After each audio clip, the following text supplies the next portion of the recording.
The room was dark and cold. Strange machines beeped around a large metal bed. Lights blinked quietly on the walls. A human lay still on the bed, covered with wires and tubes. He looked peaceful, almost dead. Then suddenly, his eyes opened. He gasped for air and sat up with a jolt. His heart was beating fast, his chest rising and falling quickly. "Where am I?" he whispered, his voice weak and dry. His muscles ached and his hands trembled. He looked around the room, but nothing made sense. The walls were smooth and silver. The air smelled clean but strange. This was not Earth. A figure entered the room, tall, with glowing blue eyes and silver skin. It walked calmly toward him. It was not human, but it didn't look threatening. The creature held a small device that floated in the air and scanned the human silently. Then it spoke in a soft, worried voice. "Careful. Human, you've been in a coma for over 20 years, the alien said. Alex stared at the creature, confused and afraid. "What do you mean? Who are you? Where am I?" he asked. His voice cracked as he spoke. The alien paused for a moment, then replied, "My name is Zeltar. I am your assigned supervisor here at the Unity Medical Station. You were found on a destroyed ship near Earth's orbit 20 years ago. You were the only survivor, barely alive. We kept your body in stasis, waiting for your mind to heal." Alex shook his head, trying to remember. "Last thing I remember, there was an explosion. A warning. Earth, what happened to Earth?" His voice filled with fear. Zeltar lowered his head. "I'm sorry, Alex, but Earth was attacked. Most of it is gone now, destroyed in the Great War. You've been asleep through all of it." Alex felt a sharp pain in his chest, not from his injuries, but from grief. His home, his family, his friends. All gone. It didn't feel real. He looked down at his hands. They looked stronger, different. Even his reflection in the shiny metal wall looked older, tougher, enhanced somehow. "What did you do to me?" he asked quietly. "We repaired what we could," Zeltar said. "Your body was broken, but your mind was intact. We had to use advanced alien tech to save you. You are still human, but more capable now." Alex swung his legs off the bed and tried to stand. His legs wobbled, and he fell. Zeltar quickly caught him and helped him sit back down. "You need time. Your muscles have been inactive for 2 decades.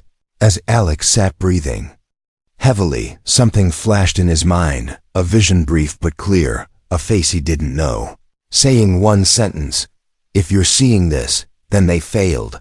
Then darkness again. He looked up at Zeltar, his eyes wide. "I just saw something, like a memory, but I don't remember it. Someone spoke to me. Someone I've never met." Zeltar's expression turned serious. "That may be part of the implant. Before the war, your people created secret technology. Codes hidden in the brain. Only the right human could carry it. It's possible you were chosen for something big, something important." Alex felt dizzy, overwhelmed. "How do I find out?"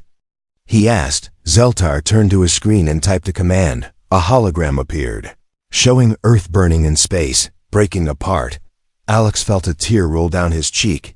Zeltar didn't speak for a moment, letting the silence say everything. Then the alien turned to the camera in the corner of the room and said, "Initiate phase 2. The subject is awake, and the data is activating. We don't have much time." The camera clicked, and a red light turned on. Somewhere deep in space, something responded. A signal sent across galaxies. Alex watched, confused but curious. "What now?" he asked. Zeltar looked him in the eyes and said, "Now we find out why you were saved, and what's hidden inside your mind. The real mission is about to begin." As the lights in the room slowly brightened, Alex felt the weight of the universe pressing down on him. He didn't know who to trust, what to believe, or what waited beyond that door. But one thing was clear: his life would never be the same again. Not after sleeping for 20 years, not after the fall of Earth, not with a secret message hiding in his brain, and certainly not when alien voices had already started whispering his name. The door slid open with a hiss. Alex stepped into a long corridor filled with dim blue lights. His legs were weak, but something inside him kept him moving. Maybe it was adrenaline, maybe it was fear, or maybe it was the strange feeling that he was being watched. He followed Zeltar through the silent hallways of the space station, Alien. Machines floated in the air, scanning walls and repairing things without making a sound. There were no other humans in sight, only quiet aliens moving like shadows in the distance. The station felt peaceful, but too peaceful, like the calm before a storm. They entered a round room with a large screen on one side. Zeltar pressed his hand against a scanner, and the screen turned on. A spinning hologram of Earth appeared, bright, blue, and beautiful. Alex's eyes lit up. But Zeltar raised a hand. "This is not now," he said. "This is Earth." Before the fall, the screen flickered, and the image changed. The Earth turned red, then black. Flames wrapped around the continents, ships flew across the skies, and giant weapons fired from orbit. Alex gasped as he watched cities vanish in seconds. Oceans boil, and the skies turn dark. It was not war, it was extermination. "They destroyed everything," Alex whispered, barely believing what he saw. Zeltar nodded slowly. "It was not an alien invasion, Alex. Your own people opened the gates. They built a portal using stolen alien tech, hoping to explore deep space, but something came through. Something terrible." Alex clenched his fists. "We were betrayed," he said. Zeltar's face turned grim. "Yes. By humans working with something not of this galaxy. A group called the Circle wanted to reset Earth, to start over. They believed humanity was broken beyond repair. So they let the enemy in." Alex felt sick. He had once believed in saving the world. He had signed up for a secret mission, Project Echo, just before the blackout. Now everything was shattered. But why me? He asked. Why was I kept alive? Why not someone else? Zeltar tapped a button, and a new image appeared. A frozen body floating in space. Inside a wrecked ship, it was Alex, 20 years ago, almost dead. His suit was cracked, but there was a faint light blinking on his chest. "We didn't find you," Zeltar said. "You sent a signal. An old Earth code, one only a few species could read. When we picked it up, we thought it was a trap. But when we found you, we realized it was something else, something alive." Alex looked at the image of his own body, frozen in time. Something about that blinking light felt familiar. He remembered now, just before the explosion, his commander had handed him "Chip, get this to the stars," he had said. It wasn't just data, it was a weapon, or maybe a warning. "Do I still have it?" Alex asked. Zeltar nodded. "It's not a chip anymore.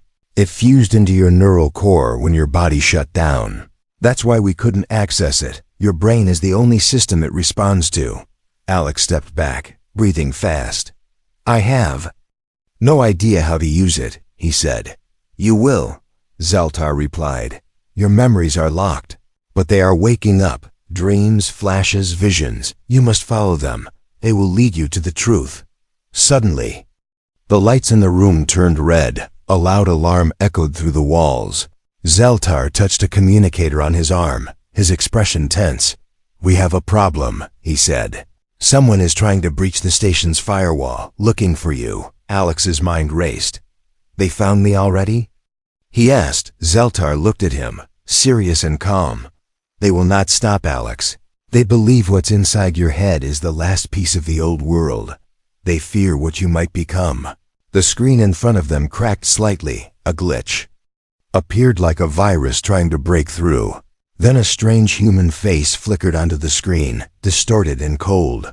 The man looked straight at Alex and whispered, "You shouldn't have woken up."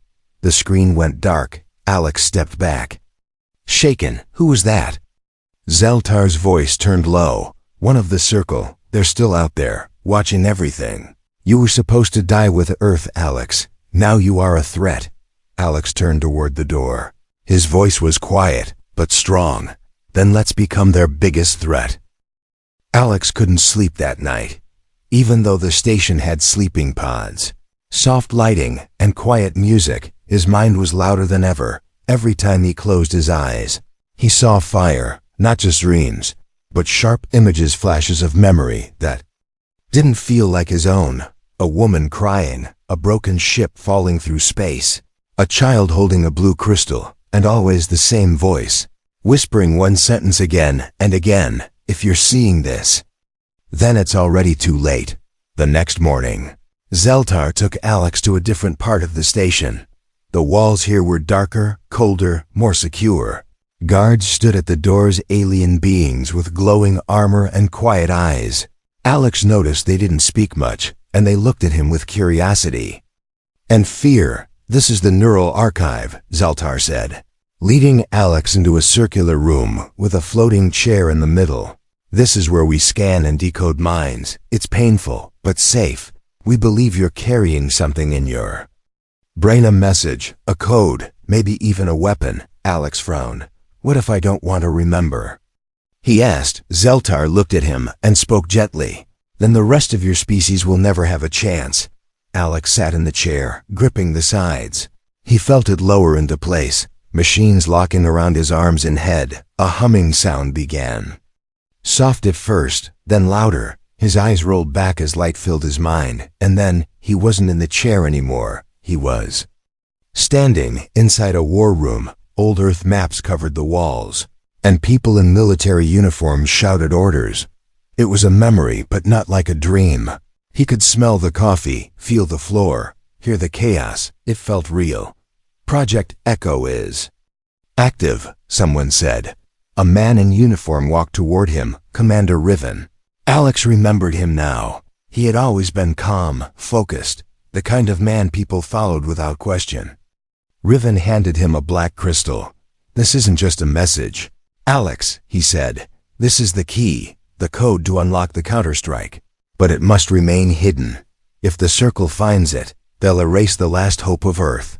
Then everything changed. He was falling out of a ship, the stars spinning above him, fire and metal tearing around him.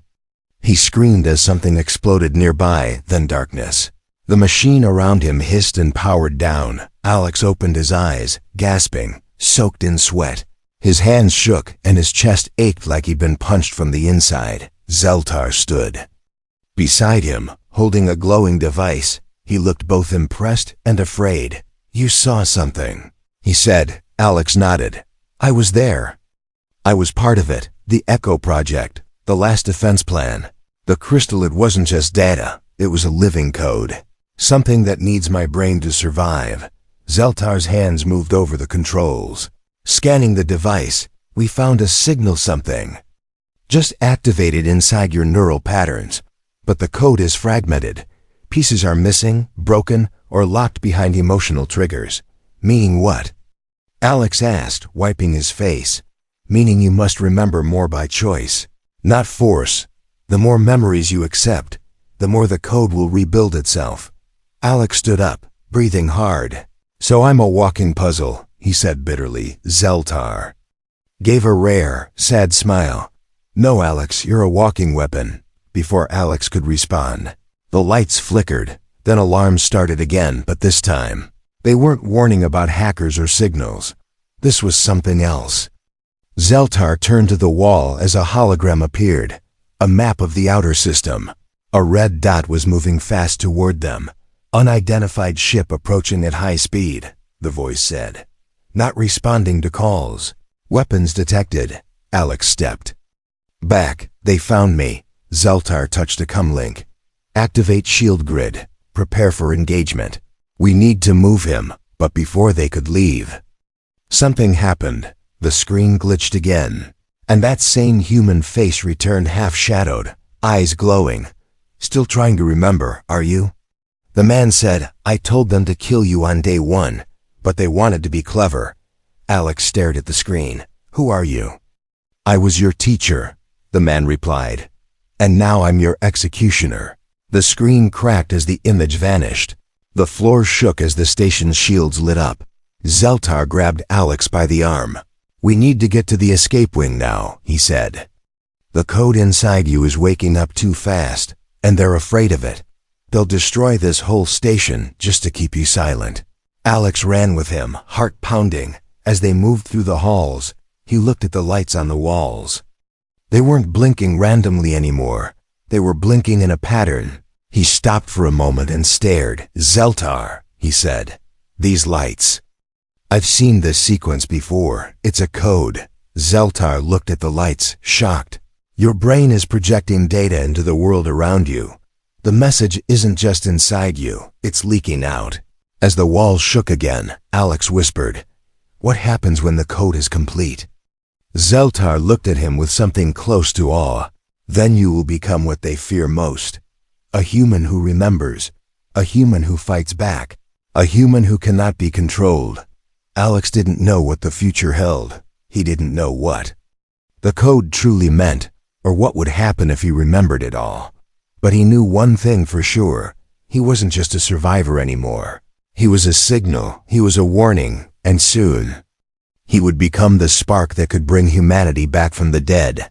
Asterisk. The ship trembled as it left the medical station. Bright lights flashed behind it, the echo of explosions still glowing in the dark sky. Alex stood near the rear viewing glass, watching the station slowly disappear behind the clouds of smoke and debris. The place where he had woken up, where his second life had begun, was now under attack.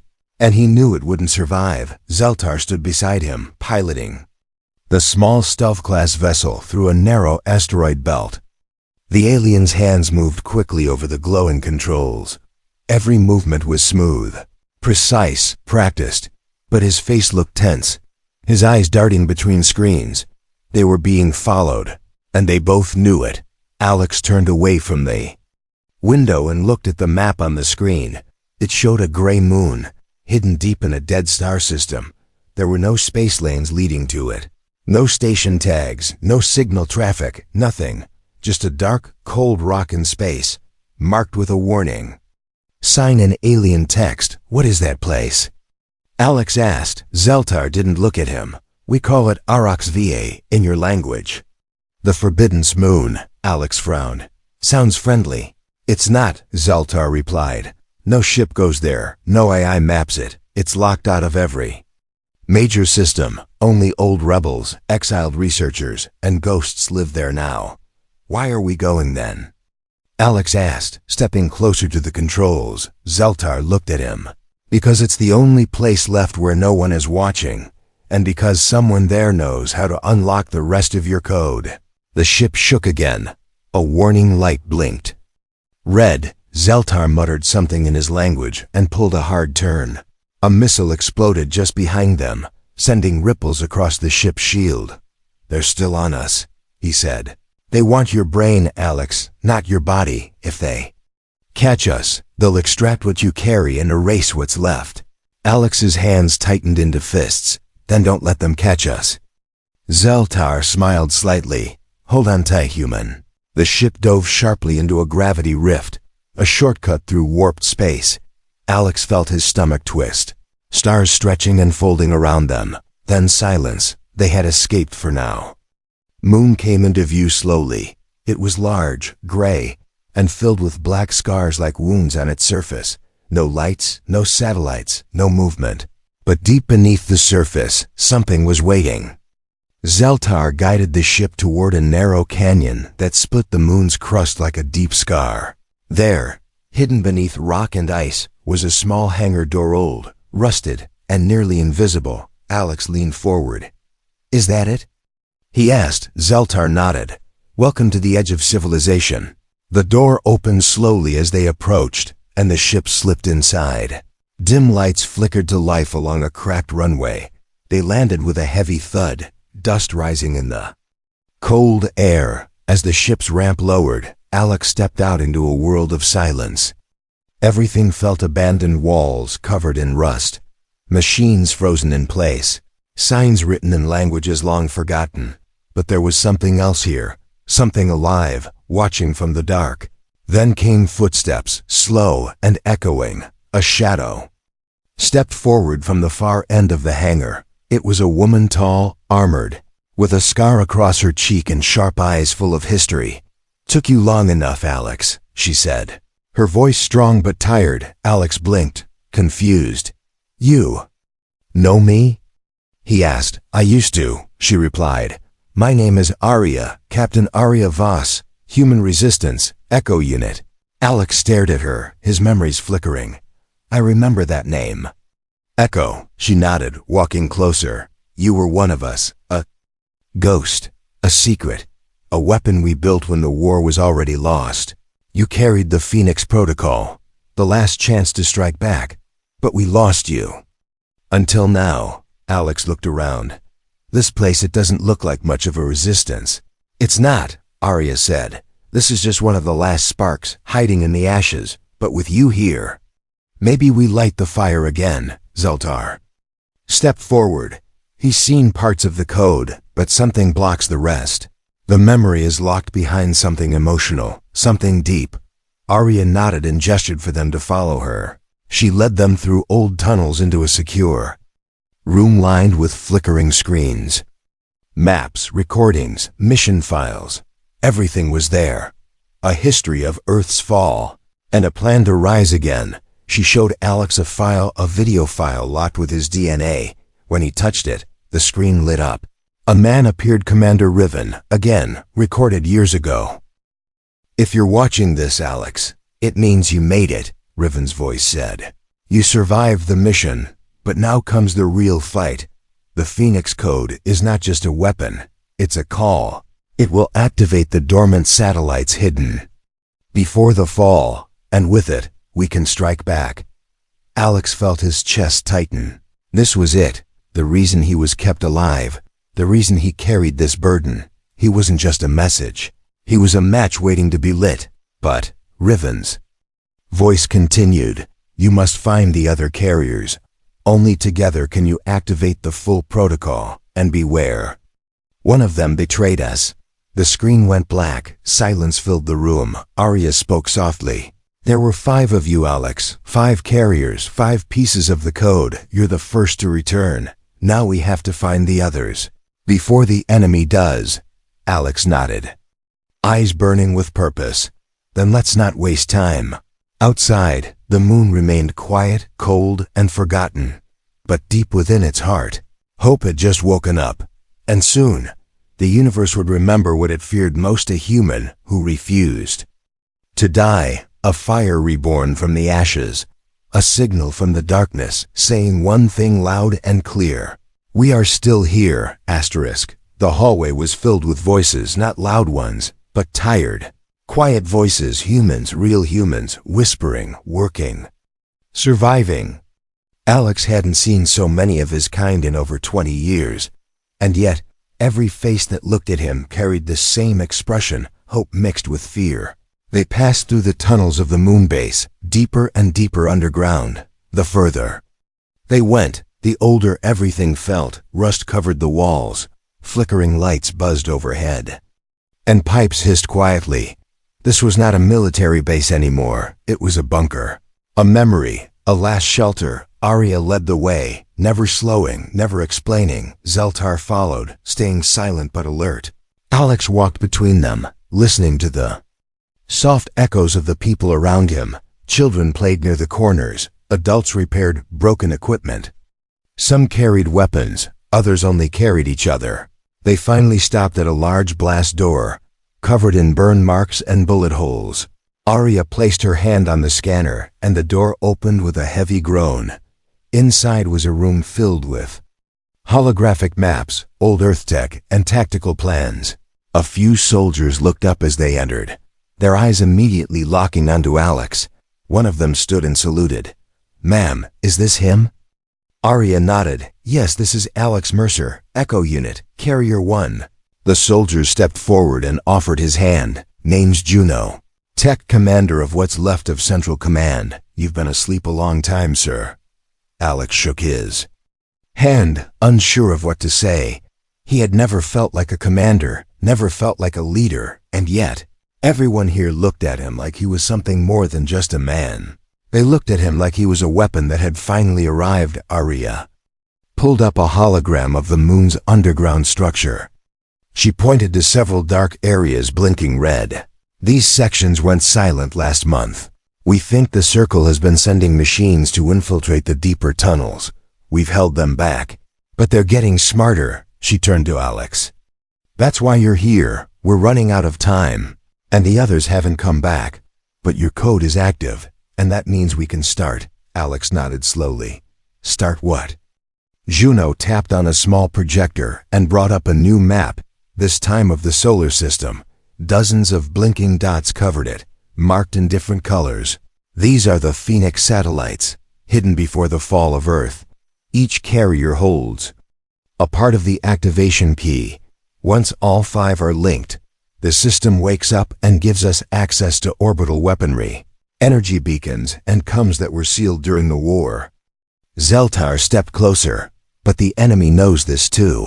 They're searching for the carriers. If they get all 5 first, they'll use Phoenix to wipe out what's left of humanity, permanently. Alex clenched his jaw. Then we can't let that happen. Suddenly, the lights flickered. Everyone froze, hands moving to weapons.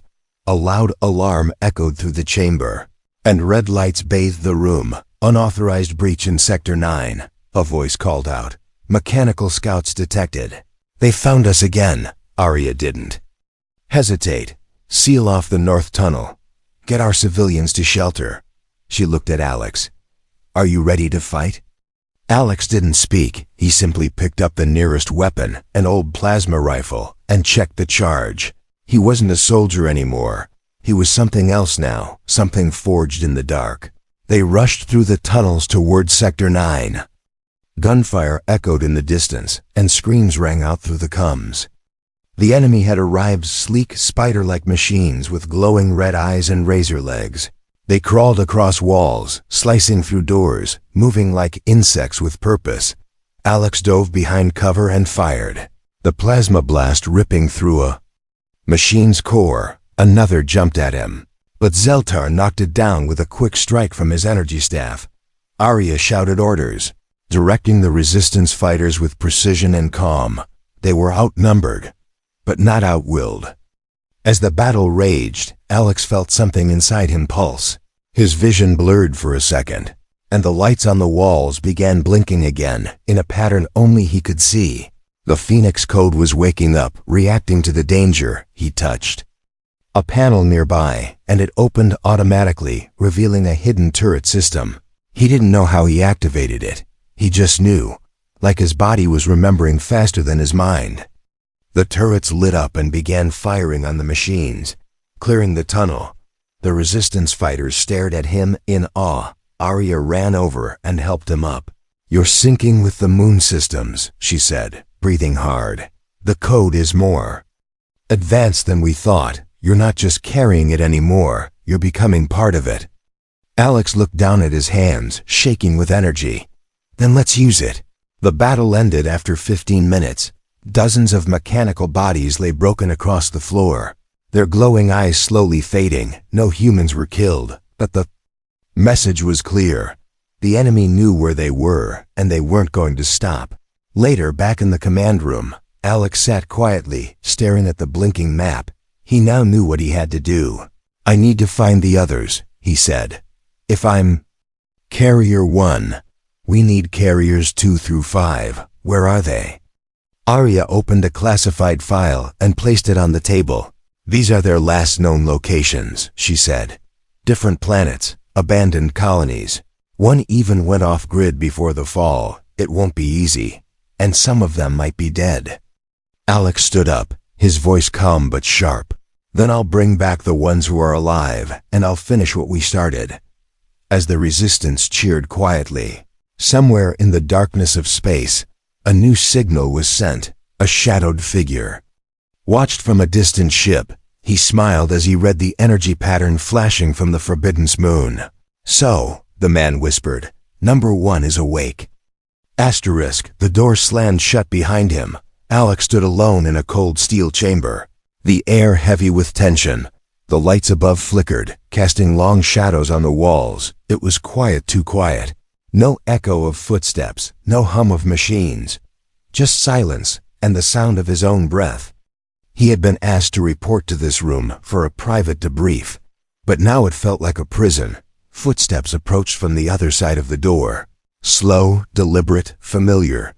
Then the door opened with a hiss, and 2 guards stepped in. Weapons raised. Behind them walked Arya, her face sharp, her eyes colder than before. "Alex Mercer," she said flatly. "You're under investigation for collaboration with alien agents." He blinked, stunned. "What?" he said, stepping back. "That doesn't make any sense. What are you talking about?" Juno appeared next, holding a datapad filled with flashing images. He tapped the screen, and Zeltar's face came up. Images of him accessing the base's secure systems, secret tunnels, and restricted files played on repeat. "He's been unlocking systems we never gave him access to," Juno said. "He's bypassed every firewall, and we don't know what he's doing with the data." Alex shook his head. No, he's helping us. He saved me. He brought me here." Arya raised an eyebrow. "Or he brought you here to finish what the circle started." Zeltar stepped into the room, calm and quiet as ever. He didn't resist. Didn't argue. He looked at Alex, then at Arya. "I did access your systems," he said, "because you wouldn't have given me permission if I asked. And because I was looking for something you've been hiding." Arya narrowed her eyes. "And what exactly do you think we're hiding, alien?" Zeltar reached into his coat slowly, carefully, and pulled out a small crystal. It glowed softly in his hand, pulsing with quiet energy. Alex recognized it instantly. It was the same kind of crystal Riven had given him in the vision. "This," Zeltar said, "was found in the lower vaults beneath the moon. Sealed away, forgotten, but still active. It matches the energy in Alex's brain. And it proves that someone here knew about Project Phoenix long before he arrived." The room went silent. Alex looked at Arya, whose expression had darkened slightly. Her mask was slipping. "I'm done playing games," Alex said, stepping forward. "Who else knew about Phoenix? Who else knew the other carriers might still be alive?" Juno shifted uncomfortably. Arya took a step back, but her voice remained steady. "We didn't tell you because we couldn't trust your memory yet. You were unstable. You're still unstable." Alex turned to Zeltar. "You said you found this crystal in the vaults. Why didn't anyone here mention those vaults before?" Zeltar looked at the ground, then up again. "Because the vaults were sealed by humans, and the security was coded to ignore alien life forms. Which means only someone from the original resistance sealed it. Possibly to keep it hidden," Juno snapped. "This is insane. You're accusing the last human resistance of lying to the only person who can save us." "No," Alex said. "I'm saying someone here doesn't want us to win." That's when the screen on the wall lit up unprompted. A hologram played, corrupted but still visible. It showed a secret transmission, recorded weeks ago, Arya's face on one side, and a shadowed figure on the other. "Are you sure he's waking up?" the voice asked. "He's unstable, but yes," Arya replied in the recording. "I'll manage him until you're ready. The others won't know, not until it's too late." The hologram ended. Everyone in the room froze. Arya's face turned to stone. She reached for her weapon, but Zeltar was faster. He grabbed her arm and twisted it, disarming her in one smooth move. The guards raised their rifles, but didn't fire. They were confused now, shaken, looking for answers. "You were going to hand me over," Alex said quietly. "After everything, you were working with them." Arya didn't speak. Her silence said everything. "Why?" Alex asked, voice rising. "We're your people, your own kind. Why would you betray us?" She finally looked at him and spoke. "Because I stopped believing in us. We failed once, and I knew we would fail again, so I chose to join the ones who would win." Alex stared at her, heart pounding. Then he turned to the others. "We can't trust the old system anymore. We can't rely on the past to save the future. We build new alliances, new trust. Starting now." Juno stepped forward, conflicted but honest. "I didn't know. I swear I didn't know she was planning this." Alex nodded. "Then help me fix it." He turned to Zeltar. "We leave now. We find the next carrier before she warns them, before they disappear forever." As they left the room, the guards detained Arya without resistance. She didn't struggle, she just stared at Alex. a strange smile forming on her lips. "You're stronger than I expected," she said softly. "But strength won't be enough. Not when the fifth carrier's already gone." Alex paused in the doorway. "What do you mean?" She whispered the last words like a curse. "He turned, Alex. He's with them now. You'll have to kill him." Asterisk. The sky was burning again. But this time, it wasn't Earth. This time, the flames were not symbols of defeat. They were the sparks of resistance. And at the center of it all stood Alex Mercer. He stared out the window of the stolen cruiser as it hovered above the broken landscape of an old Mars outpost. Once a colony, now a war zone, the red planet was covered in smoke, ruins and metal wreckage. Phoenix Station was just beneath them, buried, silent, and waiting to wake up.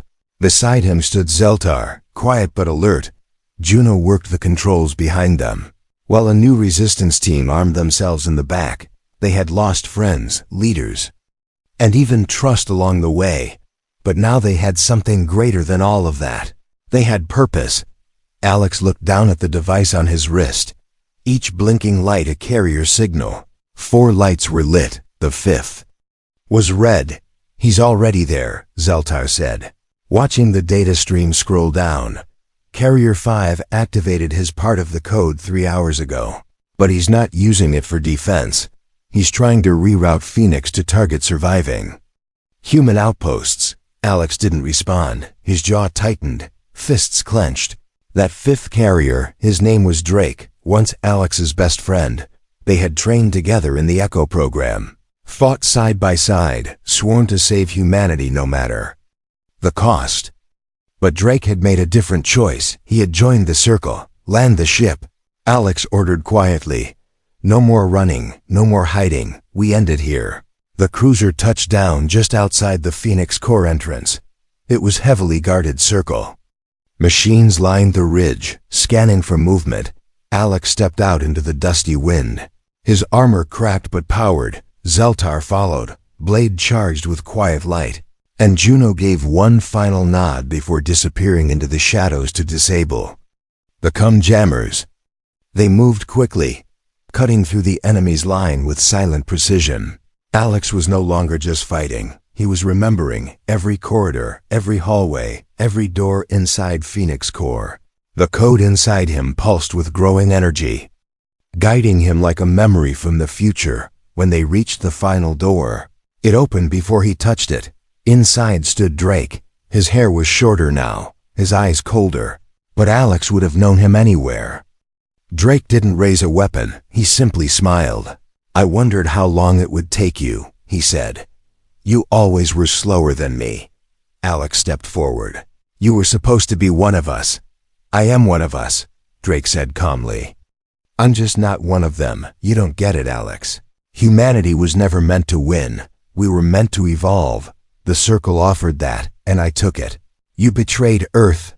Alex growled. "I saved what I could," Drake replied. "Those who survive after this, they'll be better, stronger, engineered. No more mistakes, no more war, just control." Alex shook his head slowly. "That's not evolution. That's extinction." Without another word, they charged. The fight wasn't clean or graceful. It was brutal, personal, raw. They slammed into walls, weapons clashing, memories burning behind every strike. Zeltar kept the guards away while Alex faced his old brother in arms alone. They fought through the core, through broken servers and shattered control panels. Drake was stronger, faster, enhanced. But Alex had something he didn't: pain. The pain of loss, of survival, of waking up in a world where everything was gone except the will to make it right. And in the moment where Drake's blade cut through Alex's arm, Alex grabbed him with his other hand and shouted, "You forgot what it means to be human." He slammed Drake into the main console. The Phoenix system flared to life. The control matrix opened, glowing with energy. And then something unexpected happened. The code inside Alex activated completely. It poured out of him like light, flowing into the system. The satellite network came online, spreading across space, waking up from a 20-year slumber, and every Surviving human outpost on the map lit up, connected again, united again. Drake, broken and bleeding, looked up from the floor. You turned it back on.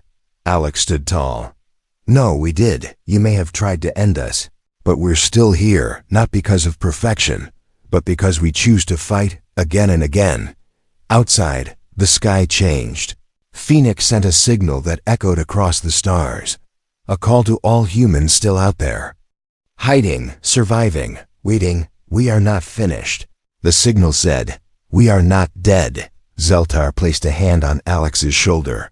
The war wasn't over yet, but the tide had turned. For the first time in decades, Earth's children had something they thought they'd lost forever, a chance back on the Forbidden Moon.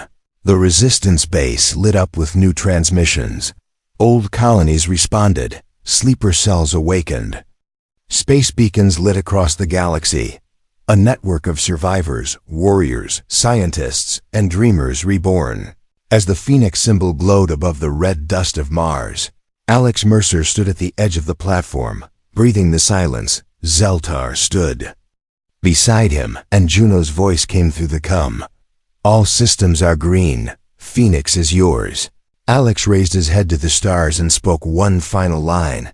They tried to erase us, but they forgot the one thing that makes us human. We never stay down.